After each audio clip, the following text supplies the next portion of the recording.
الحمد لله وكفى وسلام على عباده الذين اصطفى أما بعد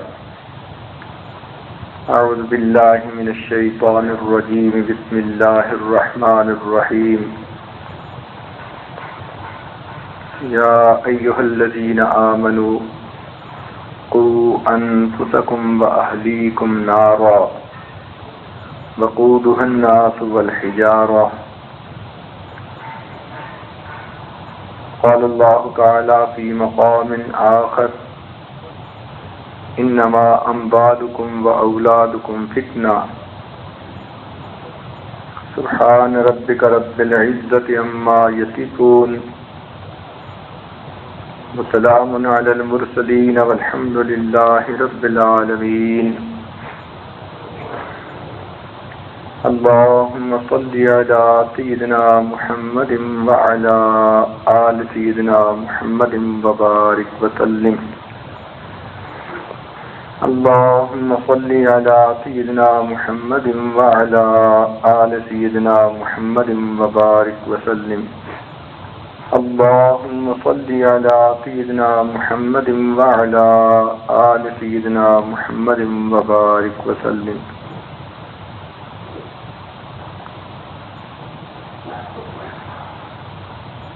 ہر انسان کے اندر اللہ رب العزت نے ایک فطری خواہش رکھی ہے کہ جب وہ جوانی کی عمر کو پہنچے تو شادی کے بعد صاحب اولاد ہو جائے۔ اولاد کا ہونا ایک خوشی ہوتی ہے، اولاد کا نیک ہونا دگنی خوشی ہوتی ہے۔ اسی لیے جب بھی اللہ رب العزت سے اولاد کی دعائیں مانگیں تو ہمیشہ نیک اولاد کی دعائیں مانگیں۔ بچوں کا نیک ہونا، ماں باپ کا اپنی اولاد کی تربیت کرنا، یہ اللہ رب العزت کو بہت پسند ہے۔ حضرت لقمان علیہ السلام نے اپنے بیٹے کو نصیحتیں کیں، پیاری پیاری باتیں سنائیں، اللہ رب العزت کو اتنی اچھی لگیں کہ ان کو قرآن مجید میں نقل بھی فرمایا اور سورت کا نام بھی لقمان رکھ دیا۔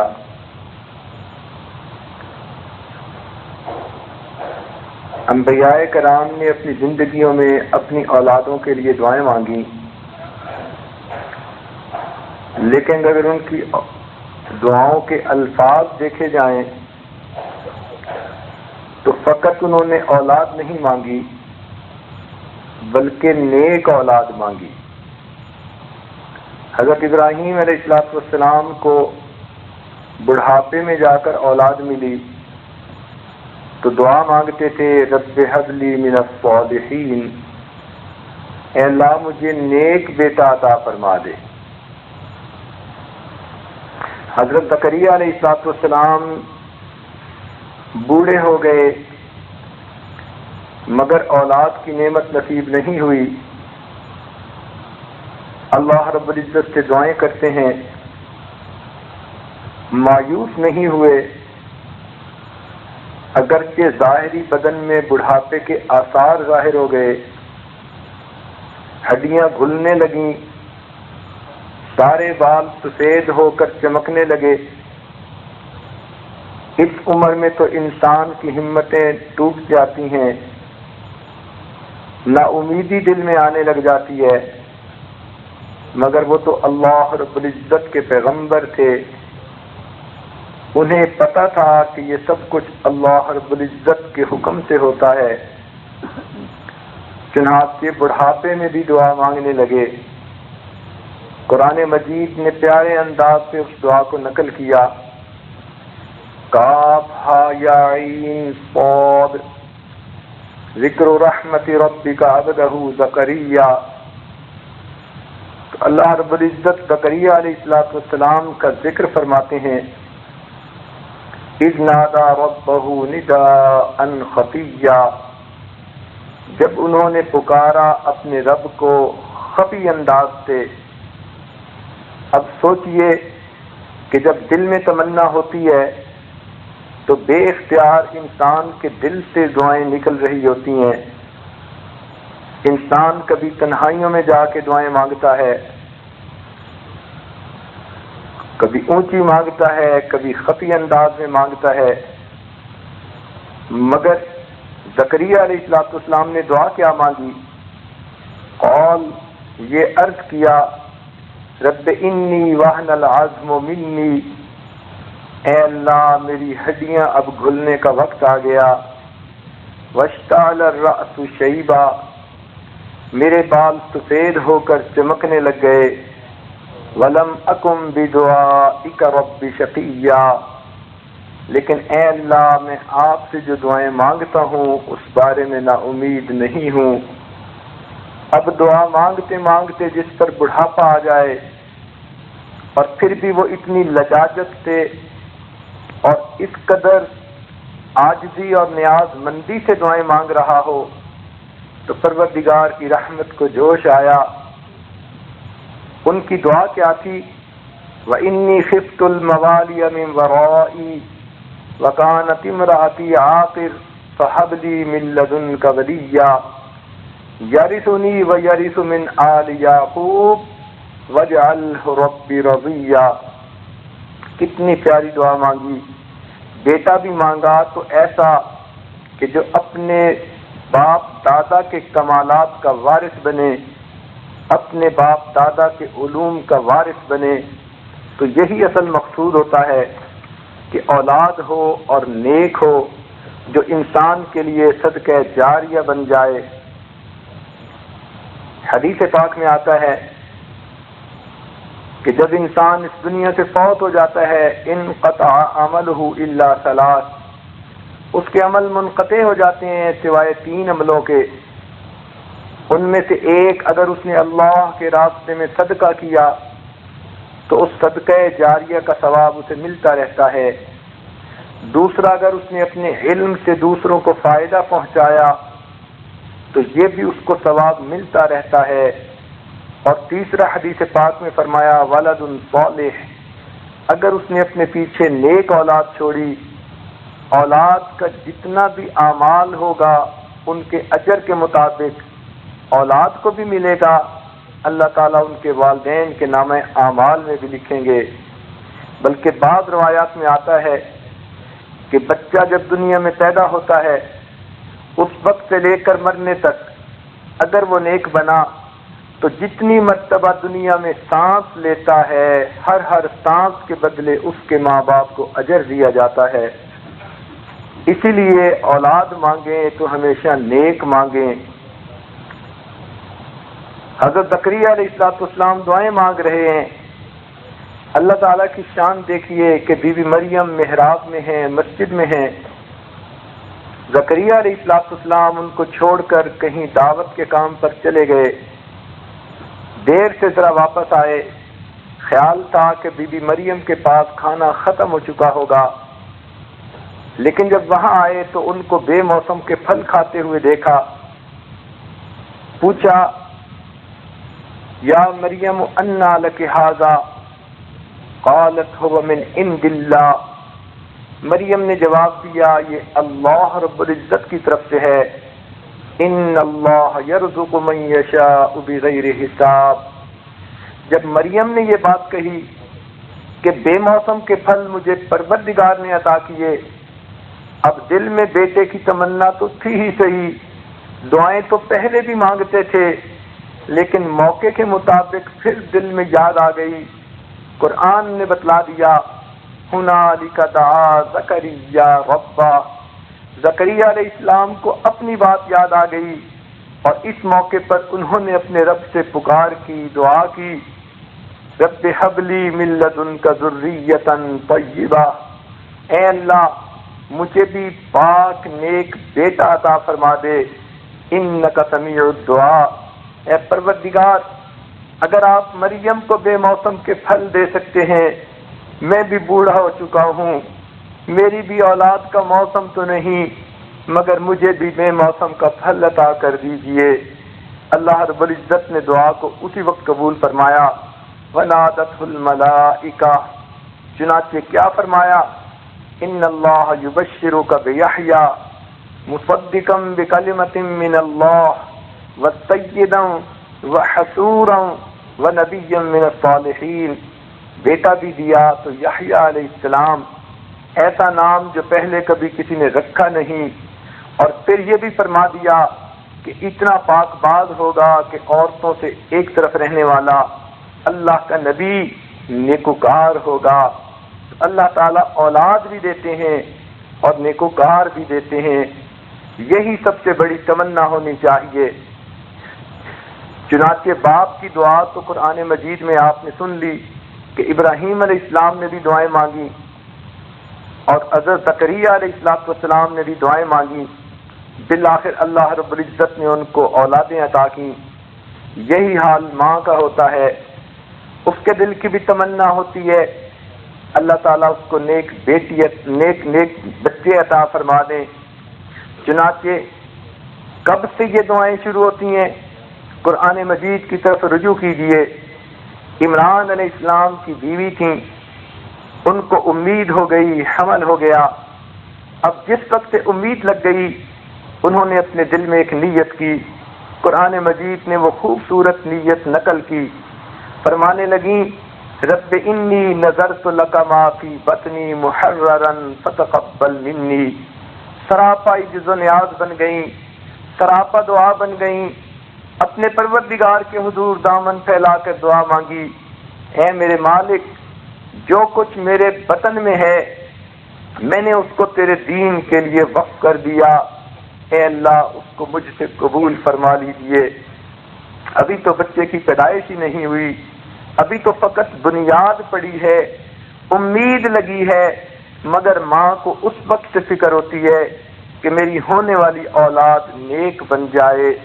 چنانچہ انہوں نے اس وقت سے دعا مانگی رب انی نذرت لک ما فی بطنی محررا فتقبل منی۔ تو سوچئے نیک اولاد کے لیے ماں باپ کب سے دعائیں مانگنی شروع کر دیتے ہیں۔ علماء نے لکھا ہے کہ قرآن مجید کی یہ جو آیت ہے، اگر کوئی بھی عورت حمل کے بعد اس دعا کو کثرت کے ساتھ پڑھے گی تو اللہ رب العزت اس کو نیک پاک اولاد عطا فرمائیں گے۔ اور یہ ہمارے مشائخ کا دستور رہا، اور انہوں نے تصدیق بھی کی کہ جو حاملہ عورت بھی ایام حمل میں اس آیت کو پڑھتی رہتی ہے وقتاً فوقتاً، رب انی نذرت لک ما فی بطنی محررا فتقبل منی، تو اس کی اس نیک نیتی کی وجہ سے اللہ تعالیٰ اس کو نیک اولاد عطا فرما دیتے ہیں۔ یہاں سے ماں باپ کی دعائیں ہیں، ابھی بچے کی بنیاد پڑ رہی ہے، اور کب تک ماں باپ کی تمنائیں رہتی ہیں کہ اولاد نیک بن جائے؟ جب تک اس دنیا سے رخصت نہیں ہو جاتے۔ چنانچہ قرآن پاک کی طرف رجوع کیجیے۔ حضرت یعقوب علیہ السلام نے اپنی موت کے وقت اپنے بیٹوں کو جمع کیا، فرمایا، قرآن مجید میں فرمایا گیا ام کنتم شہداء اذ حضر یعقوب الموت اذ قال لبنیہ ما تعبدون من بعدی۔ اب دیکھیے موت کا وقت آ گیا، اس وقت یعقوب علیہ السلام اپنے بچوں کو اکٹھا کر کے ان سے پوچھتے ہیں میرے بیٹو، میرے بعد تم کس کی عبادت کرو گے؟ چنانچہ جب بچوں نے اچھا جواب دیا کہ ہم آپ ہی کے الہ کی عبادت کریں گے تو خوش ہو گئے۔ اللہ تعالیٰ نے قرآن پاک میں فرما دیا وَوَصَّىٰ بِهَا إِبْرَاهِيمُ بَنِيهِ وَيَعْقُوبُ، اور وصیت کی ابراہیم نے اور یعقوب نے اپنے بیٹوں سے، یا بنی ان اللہ اصطفیٰ لکم الدین فلا تموتن الا وانتم مسلمون۔ اب دیکھیے ماں کے پیٹ میں جب حمل ٹھہرتا ہے اس وقت سے ماں کی دعائیں، باپ کی دعائیں اس سے بھی پہلے کی، اور کب تک دعائیں رہتی ہیں؟ جب باپ دنیا سے جا رہا ہے اس وقت اس کی آخری تمنا یہی ہوتی ہے کہ ان اللہ اصطفیٰ لکم الدین، میرے بیٹو اللہ نے تمہارے لیے دین کو پسند فرما لیا، فلا تموتن الا وانتم مسلمون، تمہیں موت نہ آئے مگر اس حال میں کہ تم اسلام پر ہو، ایمان پر ہو۔ تو معلوم ہوا یہ تو ساری زندگی کا مسئلہ ہے. یہ تو ماں باپ سے کوئی جا کے پوچھے کہ ان کے دل کی دعائیں کہاں کہاں نکلتی ہیں. کوئی موقع نہیں ہوتا, کوئی دن نہیں ہوتا. نیک ماں باپ کی تو دعائیں ہوتی ہیں. یہ تو اس لیے پوری زندگی کا معاملہ ہے. بلکہ آپ حیران ہوں گی, ہر چھوٹا بچہ جس نے 5-6 سال کی عمر میں نماز پڑھنی سیکھی وہ اس وقت سے دعائیں مانگتا ہے. اور دعا کیا مانگتا ہے؟ ہر بچہ رب اجعلنی مقیم الصلاۃ ومن ذریتی, اے اللہ مجھے نماز کا پابند بنا دے اور میری اولاد کو بھی نماز کا پابند بنا دے. اب اس 5 سال کے بچے کی اولاد تو نہیں ہوتی, مگر اللہ رب العزت کے علم میں ہے یہ بچہ جب جوانی کی عمر کو پہنچے گا اس وقت اس کی اولاد ہوگی.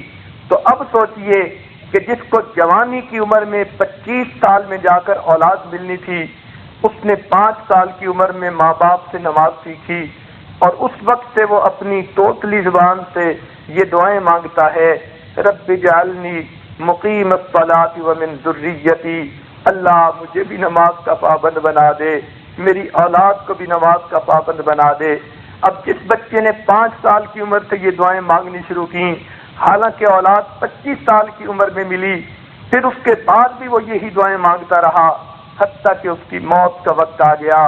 اب سوچئے اگر اس وقت بھی اس کی اولاد نماز کی پابند نہیں ہوتی تو باپ کے دل پہ کتنا صدمہ ہوتا ہے. کوئی بندہ اس کو محسوس کر نہیں سکتا سوائے اس کے کہ جو باپ ہو. تو اس لیے اور نیک اولاد کی تمنا اللہ نے ماں باپ کے اندر فطری طور پر رکھ دی ہوتی ہے, اسی لیے ساری زندگی اس کے لیے دعائیں کی جاتی ہیں.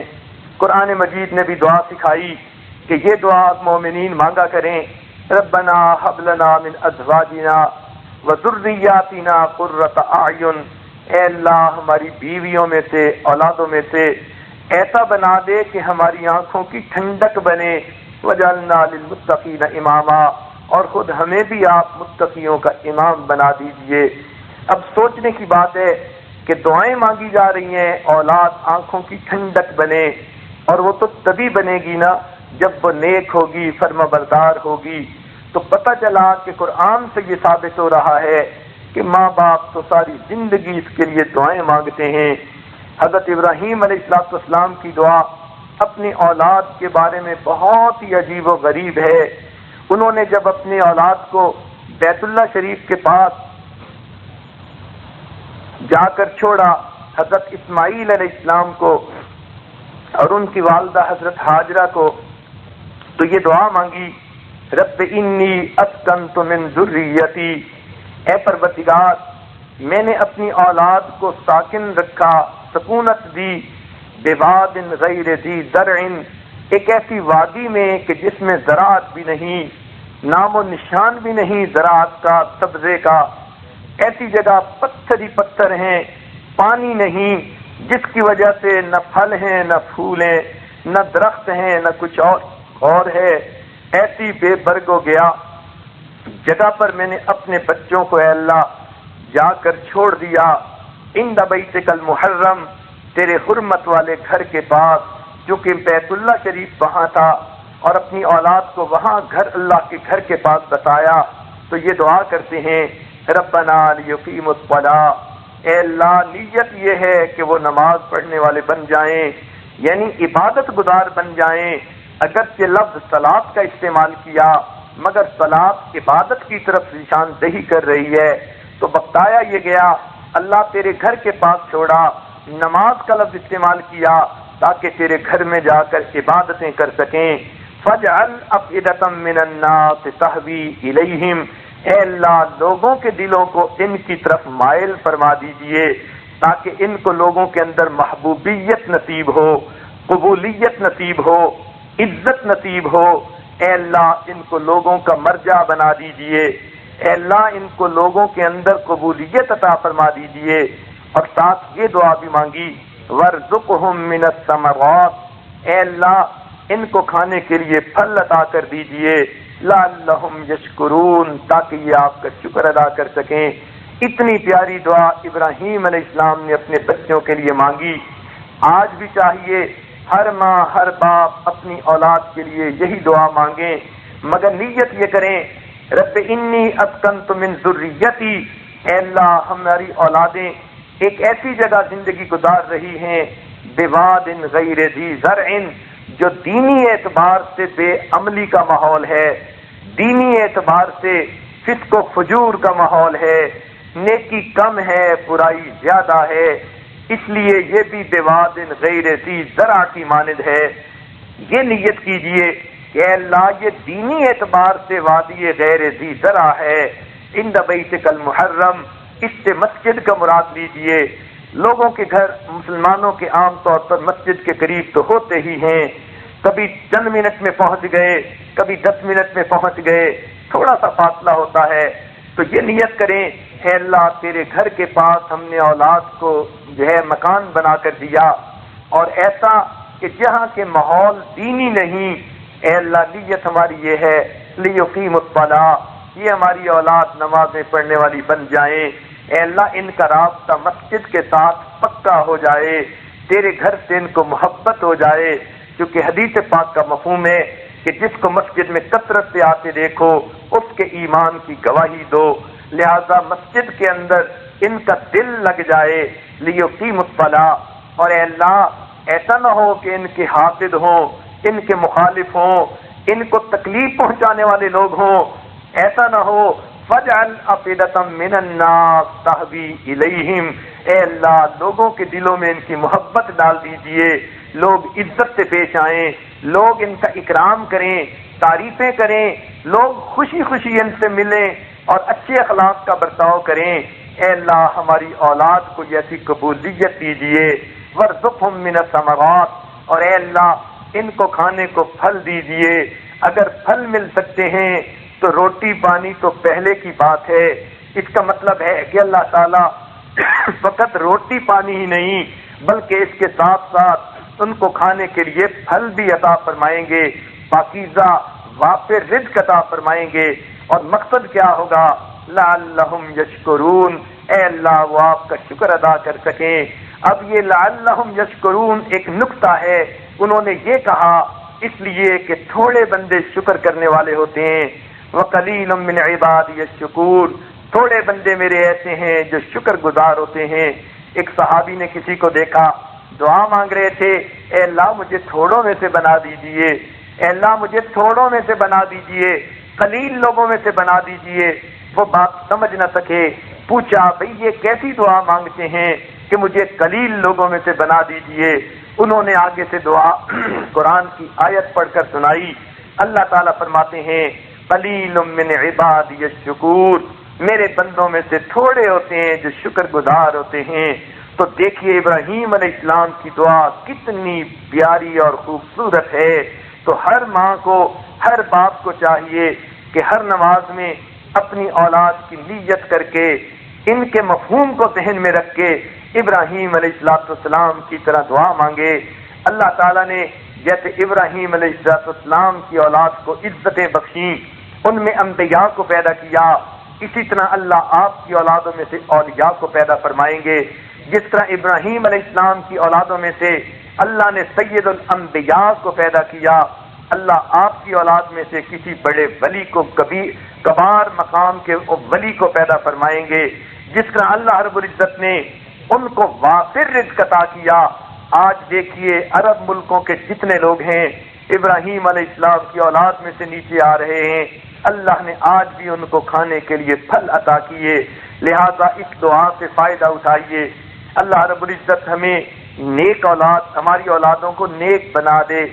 نیک اولاد انسان کے لیے نعمت ہے اور بری اولاد انسان کے لیے وبال ہے، اس لیے کہ نیک اولاد صدقہ جاریہ بنے گی۔ قرآن مجید نے بتا دیا سلیمان علیہ السلام اپنے والد کی نیک اولاد تھے، دعا مانگتے تھے رب اوزعنی ان اشکر نعمتک التی انعمت علی وعلی والدی۔ دیکھیے وہ شکر ادا کر رہے ہیں جو نعمتیں اللہ نے ان پر کی یا ان کے والد گرامی پر کی۔ تو نیک اولاد تو ماں باپ کے لیے بھی دعائیں کیا کرتی ہے، اور بری اولاد وہ تو انسان کے لیے دنیا میں بھی تکلیف کا سبب بنتی ہے۔ اور آخرت میں بھی شرمساری کا سبب بنے گی۔ بری اولاد کا کیا بتائیں، انسان کے لیے وہ چھٹی انگلی کی طرح ہوتی ہے، نہ اس کو انسان کاٹ سکتا ہے نہ برداشت کر سکتا ہے۔ ہوتی جو اولاد ہے، اب ماں باپ کو ان کو پاس رہنا تو ہوتا ہی ہے، مگر دل ہی دل میں گھٹ گھٹ کے جی رہے ہوتے ہیں۔ اس بری اولاد کا کیا کہنا۔ چنانچہ ایک واقعہ لکھا ہے، ایک آدمی کے ہاں اولاد نہیں تھی، وہ مکہ مکرمہ میں رہتا تھا، بڑی دعائیں مانگتا تھا۔ کسی نے اسے کہا کہ مقام ابراہیم پہ جا کر دعائیں مانگو، اللہ تعالیٰ تمہیں اولاد عطا فرما دیں گے، لیکن اس بیچارے کو یہ نہیں سمجھ تھی کہ میں نے نیک اولاد مانگنی ہے۔ چنانچہ وہ مقام ابراہیم پر پہنچا اور وہاں جا کر اس نے 2 رکعت نفل پڑھ کر کھڑے ہو کے دعا مانگی، اے اللہ مجھے بیٹا دے دے۔ اب چونکہ بیٹے کی دعا مانگی، اللہ نے دعا تو قبول کر لی، لیکن بیٹا نافرمان نکلا۔ جیسے ہی اس نے جوانی میں قدم رکھا، اس نے عیاشی والے کام شروع کر دیے، لوگوں کی عزتیں خراب کرنے لگا، ماحول کے اندر، معاشرے کے اندر اس کی وجہ سے بہت پریشانی آ گئی، لوگ اس کو برا سمجھتے اور اس کی وجہ سے ماں باپ کو برا کہتے، حتیٰ کہ اس نوجوان نے ایسے بدماشی کے کام کیے کہ ماں باپ کانوں کو ہاتھ لگاتے۔ بڑا باپ پریشان ہوا، بچے کو سمجھاتا، اس کے کان پہ جوں نہ رینگتی، اس کو جوانی کا نشہ چڑھا ہوا تھا، وہ کو ایک بات کان سے سنتا اور دوسرے کان سے نکال دیتا، بری صحبت میں پڑ چکا تھا، بری کاموں کی لذت اس کو پڑ چکی تھی، اس لیے وہ اپنے مستیوں میں لگا رہتا۔ باپ جتنا بھی سمجھاتا بچہ بات ہی نہ سنتا، حتیٰ کہ باپ نے ایک دن اس کو بلا کے اچھی طرح ڈانٹ دلائی تاکہ اس کو کچھ تو سمجھ آئے۔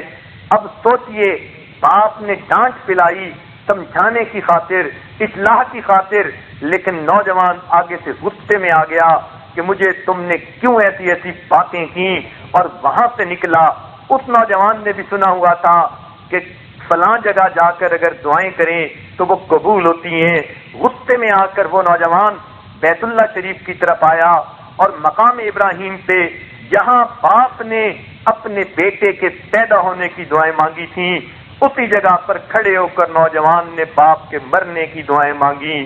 تو بری اولاد کا تو یہ حال ہوتا ہے، انسان ان کو پیار محبت سے پالتا ہے، مگر وہ انسان کے بڑے ہو کر دشمن بن جاتے ہیں۔ دنیا میں بھی ان کا یہی معاملہ اور قیامت میں بھی یہی حال۔ اس لیے قیامت کے دن نافرمان اولاد، بدکار اولاد کو جب کھڑا کیا جائے گا اور پوچھا جائے گا تم کیوں نافرمان بنے، تو وہ اپنا سارا بوجھ اپنے ماں باپ پر ڈال دیں گے، کہیں گے ربنا انا اطعنا سادتنا وکبراءنا، اے پروردگار ہم نے اپنے بڑوں کی، ماں باپ کی، اپنے امراء کی، بڑوں کی ہم نے تعمیل کی۔ انہوں نے کہا تھا بیٹی تو نے گریجویشن کرنی ہے، میں نے کر کے دکھا دی۔ انہوں نے کہا تھا کمپیوٹر سائنسز پڑھنی ہے، میں نے پڑھ کے دکھا دی۔ انہوں نے مجھے کہا تھا تو نے بزنس کی مینجمنٹ کرنی ہے، میں نے کر کے دکھا دی۔ جو دنیا کے ٹارگٹ انہوں نے دیے تھے اللہ میں نے کر کے دکھا دیے۔ ماں باپ کاش مجھے دین کے رستے پہ ڈالتے، میں بھی دیندار بن جاتا۔ انہوں نے تو مجھے دنیا کی عزتوں کے پیچھے بھگایا کہ دنیا میں نام ہو، دنیا میں تعریفیں ہوں، دنیا کا رزق اچھا ہو۔ جو انہوں نے کہا اللہ ہم نے کر کے دکھا دیا، یہ ہمارا قصور نہیں، یہ ماں باپ کا قصور ہے۔ ربنا آتہم ضعفین من العذاب، اے اللہ ہمارے ماں باپ کو دگنا عذاب دیجئے، والعنہم لعنا کبیرا، اللہ ان پر لعنتوں کی بارش برسا دیجئے۔ دیکھیے قرآن مجید کی آیت کیا بتا رہی ہے، اگر ہم نے اس اولاد کو دین نہ سکھایا، نیک نہ بنایا، دعائیں نہ مانگی، یہ قیامت کے دن مقدمہ دائر کرے گی، کرتوت اپنے ہوں گے، بدماشیاں اپنی ہوں گی، گناہ اپنے ہوں گے، مگر اپنے آپ کو بچانے کی خاطر ماں باپ کے سر پہ ڈال دیں گے، کہیں گے اے اللہ ان کو دگنا عذاب دیجئے۔ اور صرف عذاب کی بات نہیں، قرآن پاک کے الفاظ ہیں، یہ بھی ساتھ کہیں گے وَلْعَنْهُمْ لَعْنًا كَبِيرًا، اللہ ان پر لعنتیں برسا دیجئے۔ عجیب بات ہے، اولاد یہ کہے گی، چنانچہ اللہ تعالیٰ فیصلہ فرمائیں گے لِكُلٍّ ضِعْفٌ، تم سب کے لیے دگنا عذاب ہے، بچوں کو بھی دگنا، ماں باپ کو بھی دگنا۔ تو اولاد اگر بری ہوئی، ماں باپ پکڑے جائیں گے۔ کلکم راعٍ وکلکم مسئول عن رعیتہ، تم میں سے ہر آدمی راعی ہے اور اس سے رعیت کے بارے میں قیامت کے دن پوچھا جائے گا۔ لہذا اولاد جو مانگیں تو نیک مانگیں، اس لیے کہ وہ صدقہ جاریہ بنے گی، اور اگر یہ بری نکل آئی تو انسان کے لیے وبال جان بن جائے گی۔ اس لیے بچوں کی تربیت دین اسلام میں ایک بہت اہم کام ہے۔ اس کے لیے باپ کو بھی فکر مند ہونا چاہیے، ماں کو بھی فکر مند ہونا چاہیے۔ عام طور پر لوگ یہ سمجھ لیتے ہیں ماں کی گود بچے کا پہلا مدرسہ ہوتی ہے، لیکن یہ بات شریعت نے نہیں بتائی، بلکہ یہ بتلایا کہ ماں کی گود میں آنے سے پہلے ہی بچے کے اوپر اثرات آنے شروع ہو جاتے ہیں۔ چنانچہ بچے کی پیدائش سے پہلے ہی ماں باپ کی دعاؤں کا اثر ہوتا ہے، ماں باپ کی نیکیوں کا اثر ہوتا ہے، تو اثر تو پہلے سے شروع ہو جاتا ہے۔ سنیے، اسلام نے پہلے کی نشاندہی کر دی۔ چنانچہ حضرت نعمان ایک بزرگ گزرے ہیں، انہوں نے اپنے بیٹے ثابت کو ایک مرتبہ حضرت علی عنہ کی خدمت میں پیش کیا اور عرض کیا کہ اے امیر المؤمنین، میرے بیٹے کے اولاد نہیں، آپ اس کے لیے دعا فرما دیجئے۔ حضرت علی عنہ نے دعا فرما دی، ثابت کو بیٹا ملا، اس نے اپنے والد کے نام پر اس کا نام نعمان رکھا۔ چنانچہ یہ بچہ نعمان بن ثابت بن نعمان جب بڑا ہوا تو یہ اپنے وقت کا امام اعظم ابو حنیفہ رحمت اللہ علیہ بنا۔ تو معلوم ہوا کہ ماں باپ نے دعائیں کروائیں، اللہ والے کے ہاتھ اٹھ گئے، اللہ نے ان کو ہیرا موتی جیسا بیٹا عطا فرما دیا۔ تو یہ اس وقت سے اثرات شروع ہو جاتے ہیں۔ چنانچہ ایک بزرگ گزرے ہیں، پہلی صدی جب مکمل ہوئی، اس سے تقریباً 15-20 سال یا کچھ سال پہلے کی بات ہے، ان کا نام عبدالعزیز تھا۔ وہ ایک بزرگ کے پاس جاتے تھے جن کا نام ابو حازم تھا، بڑے اللہ والے تھے۔ یہ ان کی خدمت میں جاتے، نیاز مندی سے بیٹھتے۔ چنانچہ ابو حازم نے ایک مرتبہ خوش ہو کر اپنی روٹی کا بچا ہوا ایک خشک ٹکڑا ان کو بھی دے دیا کہ یہ آپ لے لیجئے۔ انہوں نے اس کو تبرک سمجھا، ایک اللہ والے کا بچا ہوا کھانا ہے، ویسے ہی مومن کے کھانے میں شفا ہوتی ہے۔ پھر ایک نیک بندے نے کھانا دیا، تحفہ دے دیا، یہ تو تبرک تھا۔ یہ عبدالعزیز رحمت اللہ علیہ اس کو لے کر اپنے گھر آئے۔ اب سوچنے لگے کہ میں کیا کروں، بیوی سے بھی مشورہ کیا، سوچا کہ اس کو اس طرح سے استعمال کرنا چاہیے کہ اس کی برکتیں حاصل کر سکیں۔ چنانچہ انہوں نے نیت کر لی، میں اس کے 3 ٹکڑے کرتا ہوں، روزانہ روزہ رکھوں گا، اور روزے کو افطار میں 1 ٹکڑے جو اس روٹی کا ہوگا اس سے افطار کیا کروں گا، یہ اس کا بہترین استعمال ہے۔ چنانچہ ادب تھا، دل کے اندر نیکی تھی، انہوں نے 3 روزے رکھے۔ پہلا روزہ پہلے ٹکڑے سے افطار کیا، دوسرا روزہ دوسرے ٹکڑے سے افطار کیا، اور تیسرا روزہ تیسرے ٹکڑے سے افطار کیا۔ اللہ کی شان، جب تیسرا روزہ مکمل ہوا، رات کو میاں بیوی آپس میں اکٹھے ہوئے، اللہ نے ان کی اس رات میں برکت عطا فرما دی۔ ان کے ہاں ایک بیٹا ہوا جس کا نام انہوں نے عمر رکھا۔ یہ عمر جب جوان ہوا، اللہ نے اس کو عمر بن عبدالعزیز بنا دیا۔ تو یہ اثرات ہوتے ہیں۔ تو اولاد کی پیدائش کے بعد ماں کی گود پہلا مدرسہ نہیں ہوتی، بلکہ اس سے پہلے سے اثرات شروع ہو جاتے ہیں۔ یہ دین اسلام کا حسن ہے، اس نے ہمیں نشاندہی کر دی، پہلے سے بتا دیا کہ فلاں جگہ سے اس کے جو ہے فلاں وقت سے اس پر اثرات آتے ہیں۔ تو یہ سمجھ لیجئے کہ اولاد کی امید لگنے سے پہلے ہی ماں باپ کی زندگی نیکی پر ہوگی، اور ماں باپ کے اندر اخلاص ہوگا، اور ماں باپ کے اندر اللہ رب العزت کی خشیت ہوگی، تو ان کی دعائیں ان کے لیے نیک اولاد کا سبب بن جائیں گی۔ چنانچہ اس عمر سے ان کے اوپر اثرات ہوتے ہیں، ماں باپ نیک ہوں گے، اولاد میں نیکی کے اثرات منتقل ہوں گے۔ چنانچہ ایک درویش کہیں جا رہے تھے، نہر کے کنارے کے اوپر، بھوک بھی لگی ہوئی تھی مگر کچھ کھانے کو بھی نہیں تھا، اللہ اللہ کی یاد میں جا رہے تھے۔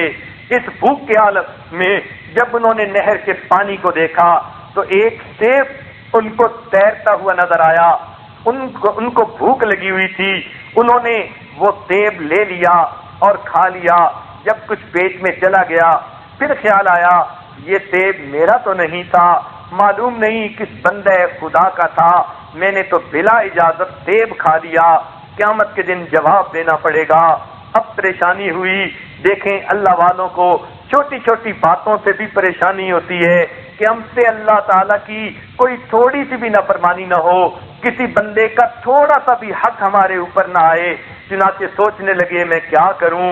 دل میں خیال آیا کہ جدھر سے پانی آ رہا ہے اگر میں ادھر ہی واپس چلا جاؤں، ہو سکتا ہے جس بندے کا سیب گرا ہے مجھے وہ بندہ مل جائے۔ اب دعائیں مانگتے ہوئے ادھر جا رہے ہیں۔ کچھ دور آگے چلے، ان کو سیب کا ایک باغ نظر آیا جس کے درختوں کی شاخیں نہر کے پانی کے اوپر تک پھیلی ہوئی تھیں۔ یہ سمجھ گئے کسی پرندے نے یہاں سے سیب گرایا ہوگا اور وہ پانی میں بہتا ہوا مجھے ملا اور میں نے کھا لیا۔ چلو میں اس باغ کے مالک سے اس کی معافی مانگ لیتا ہوں، میرے پاس پیسے تو نہیں۔ چنانچہ یہ باغ کے مالک کو ملے اور ان کو جا کر بتایا میں بھوکا تھا، سیب نظر آیا میں نے کھا لیا، بعد میں خیال آیا کہ یہ کسی کا حق ہے میرے اوپر آ گیا، اب یا تو مجھ سے مزدوری لے لیجئے، میرے پاس پیسے تو نہیں جو میں دے سکوں، اور یا پھر مجھے معاف کر دیجئے۔ اس باغ کے مالک کو پتہ نہیں کیا سوجی، وہ کہنے لگا کہ ہاں میں آپ کو معاف نہیں کروں گا، میں قیامت کے دن اپنا حق مانگوں گا۔ اب اس کی منت سماجت کرنے لگے کہ بھائی مجھ سے غلطی ہو گئی، اللہ کے لیے معاف کر دو، اگر نہیں کرتے تو مجھ سے کوئی مشقت اور مزدوری لے لو۔ کہنے لگا اچھا میں معاف تو نہیں کرتا، مشقت اور مزدوری لوں گا۔ کہنے لگے کون سا کام کرواؤ گے؟ میں کرنے کے لیے تیار ہوں۔ دنیا کی تکلیفیں اٹھانا آسان ہے، آخرت کی تکلیف اٹھانا مشکل کام ہے۔ تو باغ کے مالک نے کہا میری ایک بیٹی ہے، جوان العمر ہے لیکن اندھی ہے، بہری ہے، گنگی ہے، لولی لنگڑی ہے، یعنی ہینڈی کیپڈ ہے، ایک گوشت کا لوتھڑا سمجھ لیجئے ہے۔ اگر تم اس سے نکاح کرو اور ساری زندگی اس کی خدمت کرو تو پھر میں تمہیں اپنا حق معاف کروں گا، ورنہ میں معاف نہیں کر سکتا۔ اب یہ بیچارے سوچتے رہے، پھر دل میں خیال آیا کہ اس طرح کی زندہ لاش سے نکاح کر لینا اور ساری زندگی اس کی خدمت کرنا یہ آسان ہے، لیکن قیامت کے دن کسی بندے کے حق کا جواب دینا یہ مشکل کام ہے۔ چنانچہ آمادہ ہو گئے، وقت طے ہو گیا، نکاح ہو گیا۔ نکاح کے بعد رخصتی ہوئی۔ جب یہ پہلی رات اپنی بیوی کو ملنے کے لیے تشریف لے گئے، کیا دیکھتے ہیں؟ انتہائی خوبصورت، جس کی آنکھیں اچھی، زبان اچھی، کان اچھے، ہاتھ پاؤں اچھے، جو اتنی خوبصورت تھی کہ جیسے حور پری ہوتی ہے، وہ بیٹھی ہوئی ہے دلہن بن کر۔ انہوں نے سلام کیا، پوچھا کہ آپ اس باغبان کی بیٹی ہیں؟ وہ کہنے لگی جی۔ پوچھا کہ آپ کی کوئی اور بہن بھی ہے؟ اس نے کہا نہیں، میں اپنے باپ کی ایک ہی بیٹی ہوں۔ بڑے حیران ہوئے، دل میں سوچتے رہے اس کے والد نے تو مجھے اسپیسیفیکیشن کچھ اور بتائی تھی، اور یہ تو اتنی پیاری خوبصورت بیوی کہ انسان تصور کرنے کا جو ہے بھی نہیں کر سکتا۔ بہرحال میاں بیوی کی آپس میں اچھی رات گزر گئی۔ اگلے دن ان کی سسر سے ملاقات ہوئی تو سسر صاحب نے سلام کے بعد فوراً پوچھا سنائیں آپ نے اپنے مہمان کو کیسے پایا؟ یہ کہنے لگے کہ جی آپ نے تو بتایا تھا وہ اندھی ہے، بہری ہے، گنگی ہے، لولی لنگڑی ہے، اور میرے ذہن میں تو یہی دھیان تھا، لیکن جو میری بیوی ہے وہ تو بالکل صحیح سلامت تندرست ہی نہیں بلکہ اتنی خوبصورت کہ لاکھوں میں ایک ہے، یہ کیا معاملہ؟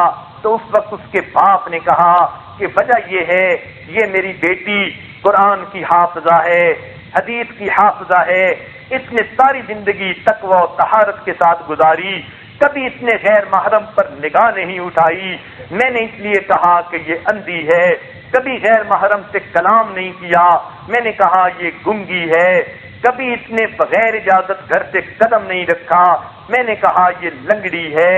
یہ اس طرح کی پاک زندگی گزارنے والی میری بیٹی اتنی خوبصورت تھی، میرا دل چاہتا تھا اس کا خاوند ایسا ہو جس کے دل میں اللہ کا ڈر ہو، اس لیے کہ بیوی کے صحیح حقوق وہی پورا کر سکتا ہے جس کے دل میں اللہ کا ڈر ہوگا۔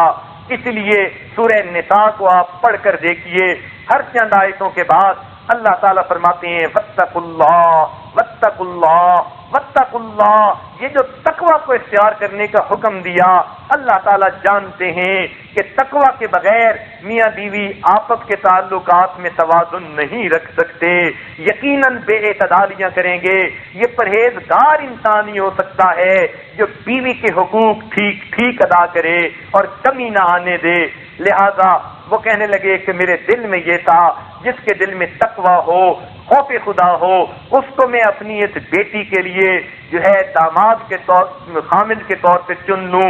تب آپ میرے پاس ایک سیب کی معافی مانگنے کے لیے آئے، میں پہچان گیا آپ کے دل میں خوف خدا ہے، اس لیے میں نے آپ کا نکاح بیٹی سے کر دیا۔ یہ اتنا نیک باپ تھا اور اتنی نیک ماں تھی، اللہ نے ان کو ایک بیٹا عطا فرمایا، انہوں نے اس کا نام عبد القادر رکھا، اور یہ وہ عبد القادر بچہ تھا جو بڑا ہو کر شیخ عبد القادر جیلانی رحمت اللہ علیہ بنا۔ تو جب ماں ایسی ہوتی ہے اور باپ ایسا ہوتا ہے تو پھر بیٹا بھی اولیاء کا بادشاہ بنا کرتا ہے۔ تو ماں باپ کے اثرات پہلے سے ہی، ان کی دعاؤں کے اثرات بچوں کے اوپر منتقل ہوتے ہیں۔ اس لیے یہ ذہن میں رکھنا کہ جی ماں کی گود پہلا مدرسہ ہے، یہ ذہن میں مت رکھنا ماں کی گود سے پہلے بہت سارے کام ہو چکے ہوتے ہیں۔ اس لیے جب سے اولاد کی نیت انسان کرے اس وقت سے دعائیں مانگے اور اس وقت سے ہر چیز کا خیال رکھے۔ شریعت نے نشاندہی کر دی اور فرما دیا کہ جب میاں بیوی دونوں ایک دوسرے کے ساتھ ملنے کا ارادہ کریں، ان کی نیت نیک اولاد کی ہونی چاہیے۔ نیک اولاد کی نیت ہوگی، انما الاعمال بالنیات، اعمال کا دار و مدار نیت پر ہوتا ہے۔ تو جب بھی میاں بیوی ملیں ان کی نیت یہی ہو اللہ تعالی ہمیں نیک اولاد عطا فرما دے۔ اور پھر یہ بھی کہ جب وہ ایک دوسرے کے ساتھ اکٹھا ہونے کا ارادہ کریں تو علماء نے لکھا ہے کہ جب انسان اپنے جسم سے لباس کو ہٹائے، اگر وہ بسم اللہ پڑھ لے، اللہ تعالیٰ اس کے گرد ایک حفاظت کا پردہ ڈال دیتے ہیں، جن اس کو نہیں دیکھ سکتے، شیطان اس کو نہیں دیکھ سکتا۔ اس لیے سنت ہے کہ انسان کپڑے بدلنا چاہے یا نہانے کے لیے اتارنا چاہے تو اس کو چاہیے کہ بسم اللہ پڑھ کر کپڑے اتارے، تاکہ اس کے گرد ایک حفاظت کی چادر آ جائے اللہ کی طرف سے، اور جن اور شیطان اسے دیکھ نہ سکیں۔ آج کل لوگ اس سنت کا خیال نہیں رکھتے اور لباس ہٹا دیتے ہیں، جن اور شیطان دیکھتے ہیں، پھر کہتے ہیں جی کہ بچی پہ جن کا اثر ہو گیا، فلاں پہ جن کا اثر ہو گیا، شیطانی اثرات ہو گئے۔ ہم نے نبی علیہ السلام کی سنت کو چھوڑ کر خود اپنے لیے مصیبتیں خرید لیتے ہیں۔ اس لیے میاں بیوی کو چاہیے کہ جب اکٹھا ہونے کا ارادہ کریں اپنے کپڑوں کو علیحدہ کرنے سے پہلے بسم اللہ پڑھ لیں، تاکہ ان کو ایک دوسرے سے ملتے ہوئے کوئی شیطان نہ دیکھ سکے، کوئی جن نہ دیکھ سکے۔ تو شریعت نے یہ نقطہ بھی یہاں بتلا دیا، یہ بھی فرما دیا کہ دونوں کو قبلہ رو نہیں ہونا چاہیے، بلکہ شریعت نے یہ بات کہی کہ اگر اپنا لباس ہٹائیں بھی صحیح، ایک بڑی چادر ہو جس کے اندر وہ دونوں ایک دوسرے سے ملیں، اس بڑی چادر کی وجہ سے اللہ رب العزت ان کی ہونے والی اولاد میں حیا عطا فرمائیں گے۔ لہذا علماء نے یہ بات کتابوں میں تصدیق کی کہ جن میاں بیوی نے اپنے اوپر بڑی چادر لینے کا اہتمام کیا، اللہ نے فطری طور پر ان کی اولاد کو شرمیلا بنایا، حیا والا بنایا۔ تو یہ اللہ رب العزت کی طرف سے معاملات ہوتے ہیں۔ دیکھیے شریعت نے ہمیں کیسی کیسی باریک باتوں کے بارے میں بتلا دیا، بلکہ بخاری شریف میں ہم بستری کے وقت یہ دعا ہے جو مرد کو چاہیے کہ وہ پڑھ لے، بسم اللہ اللہم جنبنا الشیطان وجنب الشیطان ما رزقتنا، اور جب مرد کو انزال ہو تو حسن حسین کے اندر یہ دعا ہے، ان دعاؤں کو یاد کر لینا چاہیے۔ اللہم لا تجعل للشیطان فیما رزقتنی نصیبا۔ چنانچہ جب میاں بیوی دونوں ملاپ کر چکے اور اس کے بعد ان کو چاہیے کہ طہارت کے اندر جلدی کریں، جلدی کی آخری حد یہ ہے کہ ان کی نماز قضا نہ ہو۔ علماء نے کتابوں میں لکھا ہے اگر میاں بیوی کی ملاپ سے اولاد کا نطفہ ٹھہر گیا مگر بیوی یا میاں کی اگلی نماز قضا ہو گئی تو ان کی اولاد فاسق بنے گی۔ لہذا یہ ایک ایسا معاملہ ہے جس میں مردوں اور عورتوں دونوں کی طرف سے کوتاہی ہوتی ہے۔ ملتے ہیں پھر اگلی نماز اگر فجر کی ہے تو وہ قضا ہو گئی، یا کوئی اور ہے تو وہ قضا ہو گئی۔ عورتیں پاک اور غسل کا اختیار ذرا دیر سے کرتی ہیں اور کسی میں نماز قضا کر بیٹھتی ہیں۔ ایک بات نقطے کی یاد رکھنا، جب بھی میاں بیوی کے ملاپ کی وجہ سے ان کی اگلی نماز قضا ہوئی، اگر اس ملاپ کی وجہ سے ان کو اولاد ہوگی تو اس اولاد کے اندر فسق و فجور آ جائے گا۔ جب ماں نے ہی اس عمل کی وجہ سے اللہ کے حکم کو توڑ دیا تو پھر پھل بھی تو ایسا ہی ملنا ہے۔ اس لیے اس بات کا بڑا خیال رکھیں۔ ہمارے ایک دوست ہیں کراچی میں، ان کی والدہ جب فوت ہونے لگی اس کی عمر 80 سال کے قریب تھی، اس نے اپنے سب بچے بچیوں کو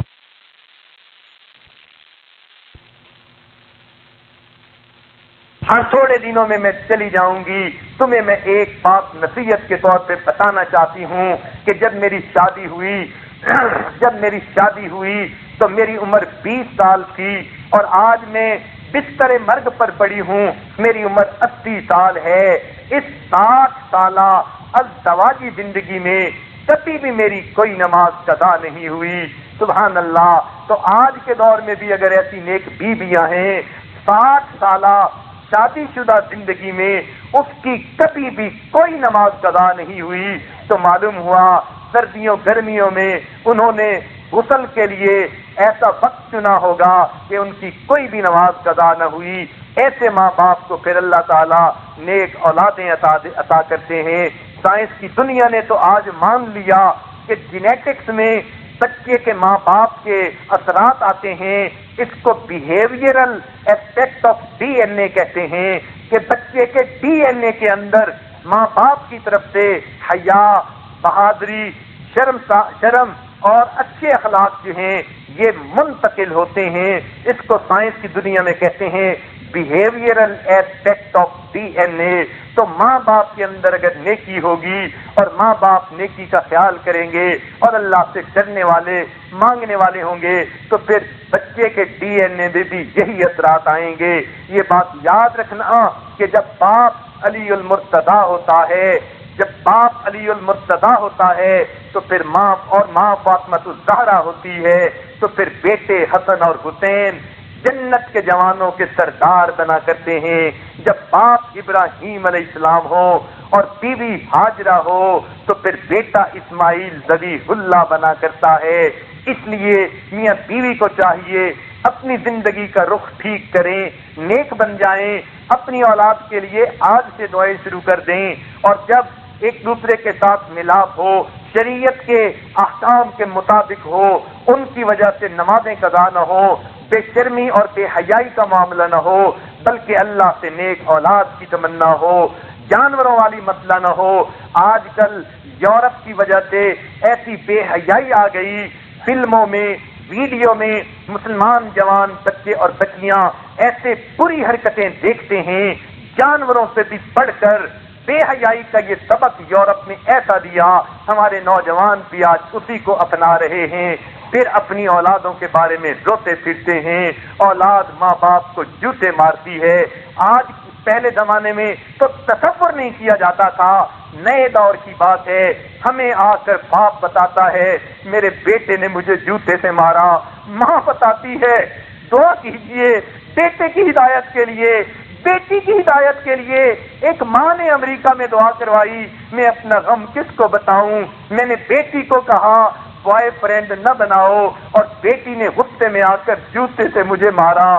جب ماں باپ اپنے آپ کو یا اس قسم کی جانوروں والی حرکتوں میں اس وقت جو ہے ملوث کریں گے تو پھر اولاد ایسی ہوگی جو ماں باپ کو اپنے جوتوں سے مارے گی. ایسے کم بخت اولاد سے اللہ رب العزت ہمیں محفوظ فرما دے. اس لیے یورپ کی تعلیمات پر عمل کرنے کی بجائے اسلام کی تعلیمات کو اپنائیے. شریعت نے میل ملاپ کا جو دستور بنایا اس میں برکت ہے، اس میں رحمت ہے، اللہ کی مدد ہے اور نیکی ہے. ان کے مطابق آپ اگر چلیں گی اور زندگی گزاریں گی آپ کی اپنی زندگی بھی اچھی گزرے گی، اولاد بھی ایسی ملے گی جو آپ کی آنکھوں کی ٹھنڈک ہوگی اور قیامت کے دن اللہ کے حضور بھی آپ کی سرخروئی کا سبب بنے گی. رب کریم ہمیں اپنی اولاد کی تربیت کرنے کی توفیق نصیب فرمائے. لہذا آج کے اس بیان میں ہم نے ٹاپک یہ رکھا کہ ماں کی گود تو مدرسہ ہوتی ہی ہے، اس کی باتیں تو کل سے شروع ہوں گی. ماں کی گود سے پہلے ہی ماں کی کوکھ میں ہی بچے پر اثرات شروع ہو جاتے ہیں. ہم نے آج کے اس عنوان میں اس بات کو کھولا کہ ماں باپ پہلے سے ہی دعائیں کریں اور شریعت کی ان باتوں کا خیال کریں تاکہ بچے کی بنیاد پڑھنے سے پہلے ہی اللہ کی طرف سے خیر کے فیصلے ہوں. رب کریم ہماری اولادوں کو نیکوکار بنا دے اور ہماری غلطیوں کو تاہیوں سے درگزر فرما دے، اور جو غلطیاں ہم ماضی میں کر چکے اب ندامت کے سوا اور ہمارے ہاتھ میں کیا ہے. اللہ کریم رمضان مبارک کی ان بابرکت گھڑیوں میں ہمارے گناہوں کو معاف فرما دے اور ہمیں اولاد کی طرف سے خوشیاں عطا فرما دے، اولاد کے غموں سے محفوظ فرما دے، اولاد کے دکھوں سے محفوظ فرما دے، اولاد کی پریشانیوں سے محفوظ فرما دے. جب باپ کو بیٹے کی طرف سے پریشانی ہو، ماں کو بیٹی کی طرف سے پریشانی ہو، کوئی بندہ ان کے دکھ کا اندازہ نہیں لگا سکتا. دوسروں کو کیا پتا، بیچارے چھپ چھپ کے رو رہے ہوتے ہیں، تنہائیوں میں رو رہے ہوتے ہیں، روتے بھی ہیں، لوگوں کو آنسو بھی نہیں دیکھنے دیتے. یہ تو دل کا غم ہوتا ہے جو ایک وقت کا نہیں 24 گھنٹے کا غم ہے. سوتے ہیں تو دل مغموم ہوتا ہے، جاگتے ہیں دل مغموم ہوتا ہے.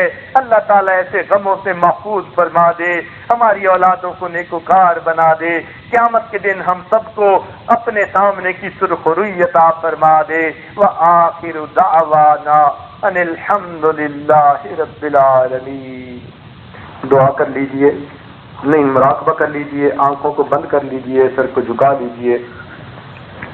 دنیا اور جو کچھ دنیا میں ہے اس سے ہٹ کٹ کے اللہ تعالیٰ کی یاد میں ڈوب جائیے. انسان جب اپنے اندر جھانکتا ہے اسے اپنی اصل تصویر نظر آتی ہے. اپنے من کے دریچے کو کھولیے، اپنی اصل تصویر کو دیکھیے. دل مغموم کو مسرور کر دے، دل بے نور کو پر نور کر دے.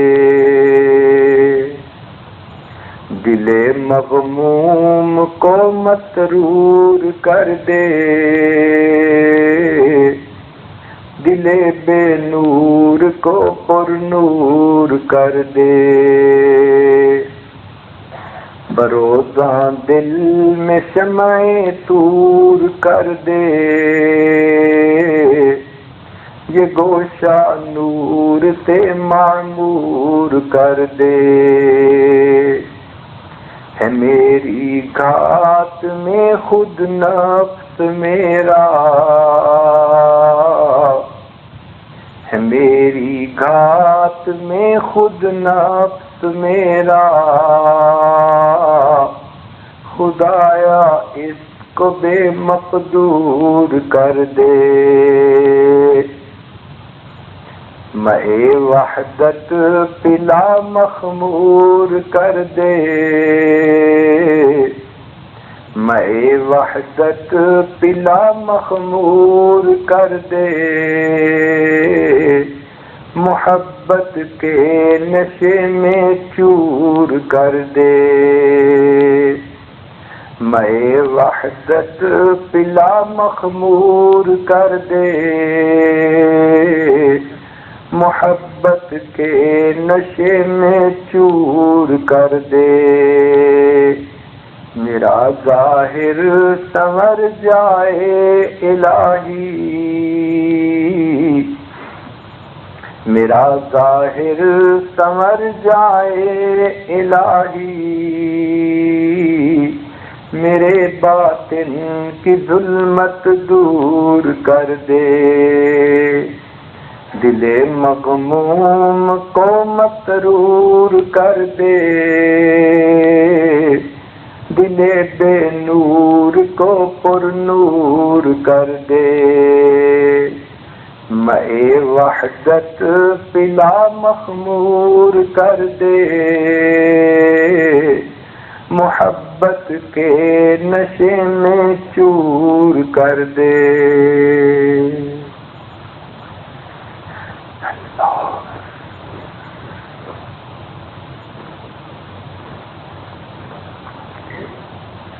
لا الہ الا اللہ محمد رسول اللہ۔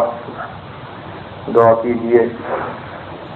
سبحان ربی العلی الوہاب، اللہم صلی علی سیدنا محمد وعلی آل سیدنا محمد وبارک وسلم۔ ربنا ظلمنا انفسنا وإن لم تغفر لنا وترحمنا لنكونن من الخاسرین۔ اے مالک، ہم آپ کے عاجز مسکین بندے ہیں، ہمارے گناہوں کو معاف فرما، ہماری خطاؤں سے درگزر فرما، ہمارے عیبوں کی پردہ پوشی فرما۔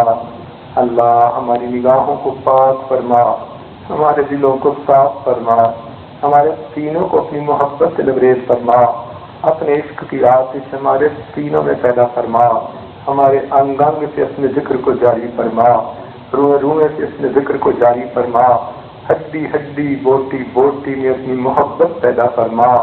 اے مولا، ہماری اولادوں کو نیکوکار بنا، فرما بردار بنا، ماں باپ کی آنکھوں کی ٹھنڈک بنا۔ اے اللہ، اولاد کے غموں سے محفوظ فرما، اولاد کے دکھوں سے محفوظ فرما، اولاد کی پریشانیوں سے محفوظ فرما۔ رب کریم، ہمارے اس عشرے میں، رمضان مبارک کے عشرے میں ہمارے گناہوں کی مغفرت فرما۔ اللہ، رمضان مبارک کے 25 دن گزرنے والے ہیں، مولا ہمارے دل کب بدلیں گے، ہمیں ایمان حقیقی کی حلاوت کب ملے گی، اللہ ہمارے اندر کی دنیا کب بدلے گی، اے اللہ ہمارے دلوں کو محبت سے کب آپ بھریں گے۔ اے اللہ، ایسا نہ ہو کہ یہ رمضان بھی ہاتھوں سے نکل جائے اور ہم خالی ہاتھ دیکھتے رہ جائیں۔ اللہ، ہمیں ڈر لگتا ہے آپ کے محبوب نے بددعا پر آمین کہی، برباد ہو جائے وہ شخص جس نے رمضان کا مہینہ پایا اور اس کی مغفرت نہ ہوئی۔ اللہ، ہمیں کیا معلوم مغفرت ہوئی یا نہیں، آپ مغفرت فرما دیجئے اور ہمیں محبوب کی بددعا سے بچا لیجئے۔ اول تو ہمارے اپنے عمل ہی بہت برے ہیں، اوپر سے محبوب کی بددعا بھی لگ گئی۔ اللہ، پھر ہماری بدبختی میں کیا شبہ ہو سکتا ہے؟ اے مولا رحم فرما دیجئے۔ اے اللہ، جیسے ڈوبتا ہوا انسان مدد کے لیے پکارتا ہے، ہماری حالت یہی ہے، گناہوں میں ڈوبے ہوئے ہیں، آپ کو مدد کے لیے پکارتے ہیں۔ اے مولا، ہمیں اس دلدل سے نکال لیجئے، اے اللہ ہمیں اس سے بچا لیجئے۔ اللہ، ہمارے رحمت ساتھ رحمت کا معاملہ فرما دیجئے۔ اے اللہ، رمضان مبارک کی گھڑیوں میں جہاں لاکھوں کروڑوں انسان ہر دن میں بری ہوتے ہیں، ہمیں بھی جہنم سے بری فرما دیجئے۔ اے اللہ، جو مستورات دور دور سے چل کے آتی ہیں، اللہ ان کے چل کے آنے کو قبول فرما دیجئے۔ اے اللہ، جو اولاد کی طلبگار ہیں ان کو نیک اولاد عطا فرما دیجئے، اور جو صاحب اولاد ہیں اللہ ان کی اولادوں کو نیک بنا دیجئے۔ اللہ، ہم اپنی غلطی کوتاہیوں کا اعتراف کرتے ہیں، لیکن اولادیں جو ہو چکی اللہ ان کو نیک بنا دیجئے، اللہ ان کو نیک بنا دیجئے، آزمائشوں سے ہمیں محفوظ فرما دیجئے۔ رب کریم، نیک مرادوں کو پورا کر دیجئے۔ اے اللہ، امت مسلمہ کو عزت رفتہ نصیب فرمائیے۔ اے اللہ، امت مسلمہ کو عزت رفتہ نصیب فرما دیجئے۔ دنیا میں جہاں جہاں مسلمان پریشان ہیں، سب کی پریشانیوں کو دور فرما دیجئے۔ اے اللہ، جو دینی کام جہاں بھی ہو رہے ہیں سب کاموں کی مدد فرما دیجئے۔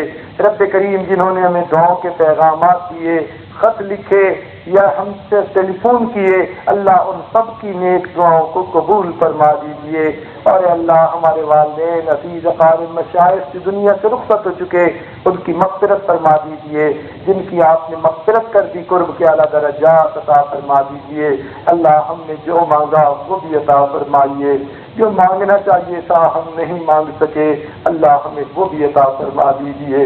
ربنا تقبل منا انك انت السميع العليم تب علينا انك انت التواب الرحيم صلى الله تعالى على خير خلقه سيدنا محمد وآله وأصحابه أجمعين برحمتك يا أرحم الراحمين۔